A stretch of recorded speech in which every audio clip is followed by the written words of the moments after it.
Hey guys, and welcome to the Working Money channel. Michael at Val5 Links bringing this to us. Peter Brandt has suggested that it could be time, guys, to buy Bitcoin. He just tweeted this out recently. Of course, Bitcoin sentiment has been in the gutter. I've got Bitcoin here on the hourly, and even just on the hourly, you can see over that last hour, check that out. As of the time of the recording, we are not seeing great momentum for Bitcoin. This is the smaller picture, the micro outlook. But when I bring it to the daily, you guys can see, zooming out on this chart here, Bitcoin is struggling to get up. We have not formed lower lows yet, though. We are still in higher low territory. And so we're still seeing this fear for Bitcoin and the rest of the crypto markets. And Peter Brandt is saying that the market sentiment has become too bearish, which is why he believes that cryptocurrency is likely to go higher. Buying assets when the market is fearful is one of the most popular principles of contrarian investing. So Peter Brandt, a contrarian investor, in his tweet he showed Bitcoin forming a descending channel on a weekly chart. And even though such patterns are considered to be bearish in the short term, the flagship cryptocurrency will likely see more upside if bulls penetrate the upper line. Scott Melker also giving a fairly bullish claim. I mean, if we see that $39,600 level penetrated, so he says that he won't turn bullish unless there's a weekly close above 39,600. He has noted that the flagship cryptocurrency hasn't had two bullish candlesticks in a row on a weekly chart in months. So here's the Scott Melker tweet. Pretty hammer candle. What he's noticing is this one here with strong volume, long wick into demand. Not really bullish though until $39,000. These strong hammer candles, by the way, a good indicator of a reversal. Have not had consecutive green weeks in months. Need confirmation. 2 weeks ago was a bullish candle as well, and that did not work out. So two very different and very interesting perspectives with regards to this Bitcoin trend. Right now, it's looking as though Bitcoin is teetering right in and around here, but you know, this could form a double bounce. We could get back into this area of support before we blast off. I think that this transition for Bitcoin and this ultimate market structure is going to take a lot longer than previously expected. We also have to remember this, guys, from Philip Swift. Just noticed that Bitcoin balance on exchanges made new lows a couple of days ago, so the hoarding continues. Investors are not looking to trade their Bitcoin. They are hoarding it on exchanges. This is as we're seeing the price of Bitcoin go down. So gray price, or rather the gray line equals price, and the balance on exchanges is the orange line. So something else that we should be noting here, and there was a case for Bitcoin price and cryptocurrencies rising as the stock market could crash in the coming months. But then I saw this, will rising Fed rates impact Bitcoin price? And here's what Goldman Sachs thinks. Goldman Sachs has cautioned that if Bitcoin becomes more widely used, it will become more vulnerable to rate rises by the Federal Reserve. So because we have widespread acceptance, and here's what he says, I'll just read you the quote. As Bitcoin has gained widespread acceptance over the last 2 years, its connection with macro property has also increased. This coming from Zach Pandal and Isabella Rosenberg, they're from Goldman Sachs. They said that rising bond rates has caused havoc for frontier technology companies in recent weeks. It is done with the tech-savvy NASDAQ 100 index down more than 13% year to date. Since November, Bitcoin has fallen more than 45%. So these are just the statistics that we know about Bitcoin. And so they're saying, because Bitcoin is now becoming more popular, so the counter argument, because it's becoming more popular, it is now being correlated more often with traditional markets. So not that whole idea that people are using Bitcoin. So the counter argument to people using Bitcoin or other cryptocurrencies as a market hedge. And so if Bitcoin crashes with the rest of the market, chances are it will likely take altcoins along with it. I got XRP here right now on the daily trading at 58.5, so not too much movement here. Let me bring up XRP. Not too much movement here. We have seen a bit of a downtrend, but not by much. It was trading at around 61 cents yesterday, so down a couple of cents. Nevertheless, XRP poised, a great setup here for more action as we continue to wait and watch the market before that next pop. Now, I also wanted to bring you guys this from Michael at Val5 Links. So here's another study. U.S. financial advisors expect proportion of crypto holding clients to increase by 60%. So a lot of these arguments are kind of counterintuitive. Think about this for a second. Okay, we've got all these analysts saying, Bitcoin price could go lower, and, some are saying it's poised for a pop, but, others are very pessimistic about it, saying, Bitcoin has seen its last hurrah. It's going to now be correlated with markets, and, they seem to think, and I also seem to think traditional stock markets are in trouble, and we're going to see Bitcoin decline with those markets. Yet the counter argument to this, which we continually are seeing, and, this is why I'm bringing this to you guys, because we continue to hear it from different sources. U.S. financial advisors expect proportion of crypto holding clients to increase by 60%. And I talked a little bit about this chart yesterday, but we have heard this from different sources. So if the clients are going to increase, if we are going to see more money being poured into cryptocurrency, how is it that the prices are going to dwindle? It just doesn't make mathematical sense. I mean, the crypto market is hurting. It is off its highs at about $1.6 trillion. We still haven't seen that Bitcoin dominance fall, so we have not seen altcoin season yet. All coins are kind of moving alongside Bitcoin at this moment in time, so nothing really out of the ordinary to report about that. Yet we have these studies saying, there is going to be an increase. I mentioned this yesterday. We also have this 300 community banks in the US preparing to start offering Bitcoin trading in 2022. So now we are seeing more banks in the United States looking to onboard Bitcoin clients. Around 300 community banks in the US are looking to offer Bitcoin trading to clients within the first or second quarter of 2022 with the help of Bitcoin company NYDIG. The report claims that the American Bankers Association and the Independent Community of Bankers of America have made investments in NYDIG as part of the effort. And so just down here, Harold Reynolds, CEO of Georgia-based Bank South with over $1.3 billion in assets, here's what he said. We have seen significant activity in cryptocurrency transactions from our customer accounts, and a few investments have been rather large, so that is obviously getting our attention. A few other statements here from an Oklahoma-based bank. And then down here, there was a statement recorded from August 25th, 2021 from Vast Bank, a trusted family-owned financial institution serving customers since 1982. They announced the rollout of their new cryptocurrency banking service. So we are seeing a lot of these smaller banks now looking to onboard with NYDIG's innovative technology solution for cryptocurrency purchasing and trading. This is another sign, guys. Americans are interested in cryptocurrencies, although we have seen a fairly flat 2021. I mean, even just bringing up the total crypto market cap for 2021, let me get rid of that, put it back on auto. We started 2020 in and around here, and we did see this push up for crypto. Then, of course, the beer flu really took a stranglehold on the economy, bringing all asset classes down.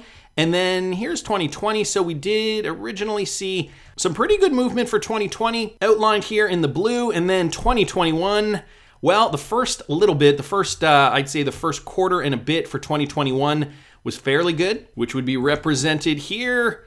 Okay, until we hit April of 2021, and then nothing but sideways trading since then into 2022. So the market poised as another correction, poised for another uptrend. We have not gone lower than those June 2021 lows, so it is looking interesting considering how much activity and interest we are seeing in the crypto space. I also just wanted to bring you guys some more Ripple customer news. This is coming from IGTB, guys. They are a Ripple partner, and they have launched a cloud-native virtual accounts management in 2022. So Intellect Global Transaction Banking, or IGTB, a Ripple partner, the transaction banking specialist from Intellect Design Arena, ranked #1 in the world for transaction banking by IBS Intelligence 2 years in a row, today announced its full cloud-native virtual accounts platform available as an SaaS offering. IGTB's Virtual Accounts Management 2022 goes well beyond the traditional use of virtual accounts for reconciliation. The solution now means a bank can offer sophisticated POBO and COBO services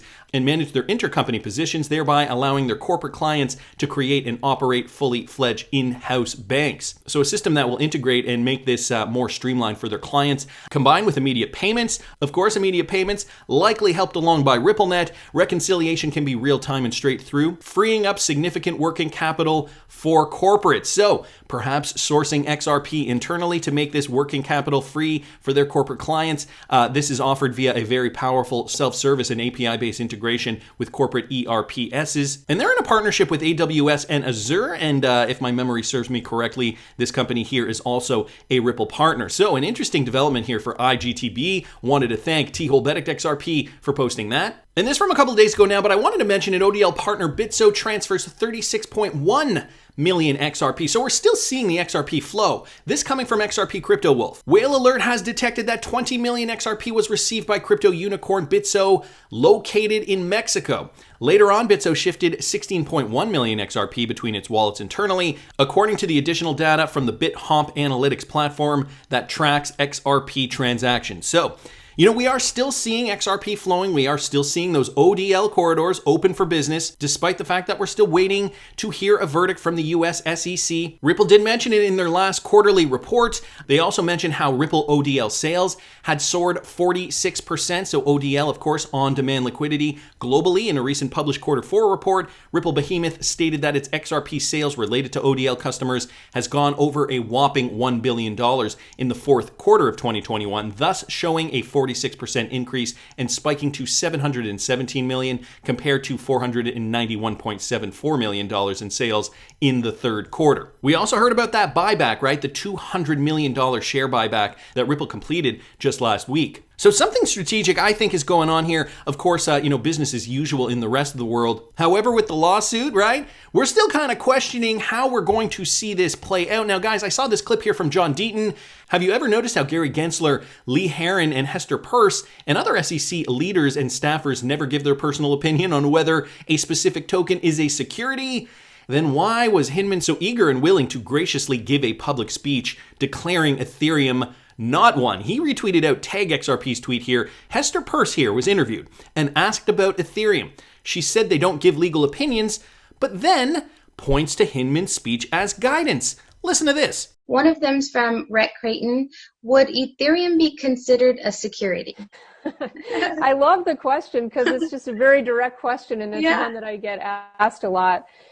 Again, I don't opine on whether any particular thing is a security. I think that's an important thing to know about the SEC. We don't give opinions about particular things, whether or not it fits within the security bucket, until if we think that it does and you didn't offer it the right way, we might bring an enforcement action. So it can be difficult for people to figure out. I will note, however, that you can look at a speech that the director of our division of corporation finance, Bill Hinman, gave, in which he addressed Ethereum, and you might look. So here we have Hester Peirce not giving her personal opinion yet. Here's the guidance. Go to the Hinman speech. This clip must have been from before the judge declared the Hinman speech his personal opinion only, although we do have, this kind of testimony, unofficially, of course, through an interview from Hester Peirce here. And if I'm not mistaken, that Hinman speech is also located on the SEC's official government website. So unless the SEC's website is Hinman's personal blog with his personal opinions, can you believe it? I also saw this, guys, and, I was kind of shocked, as well as Ripple Eye here. This is a must-watch. Rule XRP posted this a couple of days ago from former SEC Chair Paul Atkins describing the harm to Ethereum holders if Gary Gensler would cause to Ethereum holders. John Deaton, what about XRP holders? Seems like the fear is in the pain. And if you don't know what he's talking about, just listen to this clip, guys. Because Chair Gensler has suggested in the past that he believes Ether to be a security. Well, going back even before Chairman Gensler was nominated and of course confirmed and appointed, there were some people who were saying, he's going to take a very hands-off approach to the crypto world because, he knows it and understands it and that sort of thing. I think that is not indicated by anything before or, currently. I think his, he had that lecture at MIT that people can pull up on YouTube or whatever, where he talks about how Ether is a security. But we heard back under, the previous administration, Bill Hinman gave a speech where he talked about how Ether has morphed from arguably being a security at the beginning with its, how it came about and the organization around it, to how it's more morphed into that arguably it's not a security. So that actually gave a lot of people some comfort, although it was only a speech by a staff member and it's not a statement or action of the commission. But at least that was something. So I think it's arguable that Bitcoin and Ether are not securities, and there's an indication that the SEC may well take that particular point. But I think the ramifications of declaring Ether to be a security are huge, and I don't think the market really understands what that would mean with rescission rights of people who have had, who have traded Ether. If it's an unregistered security, that could just have a huge impact on, that whole ecosystem of everything that's then based on that particular framework. So I don't think the SEC is going to do that because of the ramifications of that. But right now it's still unclear. Interesting. The SEC's not going to do that because of the ramifications. Protectionism much? Tag XRP down here saying, I wonder if Paul Atkins has read the Grunfest letter. BondCrypt XRP chiming in. Unbelievable, right? Ethereum holders are protected or need to be protected at all costs. Meanwhile, XRP holders, we do not care. Literally. Nerd Nation Unboxed down here, saying dude comes out over a year after Ripple was sued. WTF, he should go back to his hole. Now that the danger of litigation is real, now he wants to talk. Nope, sorry, sir. Level playing field. So it sounds as though the SEC wants to protect Ethereum at all costs, and we've already uncovered a lot of evidence, the XRP community, to suggest that this is still being tried in court. We are waiting on a verdict. It does go to show you, though, that there is favoritism within the SEC. So what could an outcome be? Is there something particular that XRP hodlers could be excited about? All right, so I kept scrolling through Twitter, guys, and Stéphane Hubert posted this. Does anyone know of a case where the SEC asked a company to burn its tokens? I don't know of any. And I gotta be honest, I have not heard of any either. But guys, this is Gurbir Grewal. Okay, he's the first Sikh American Attorney General, and he resigned as Attorney General to join the SEC. This article is from back in the summer of 2021. He will become the U.S. Security and Exchange Commission's Director of Enforcement Division, which regulates financial markets, from July 26, 2021.